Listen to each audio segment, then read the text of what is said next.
I think, one of the amazing things about being an athlete and now being in the world of medicine is just how much failure I've experienced. And I say that in a very grateful way, because when I look back on my athletic career, I realized that one of the things that athletes are so good at is handling and managing around failure, because from a young age, you get told skate faster, lift more weights, run faster, do this, do that better. And you get very resilient with listening to the critical opinion of others, and understanding that that's just part of the job. I think in today's workforce, I hear a lot of people talk about, the younger generation and the ability to accept criticism and feedback.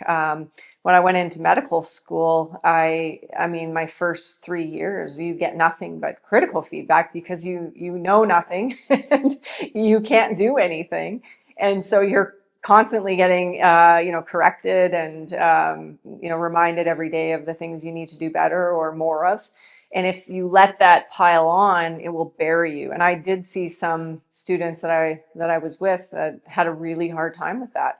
And I didn't, so much because I had gone through that as an athlete. And so I think those protective mechanisms that we build in, and those little moments of failure, they build resiliency and character that you can get knocked down and get back up again. So if there's anything I would hold my hat on, is that I know I can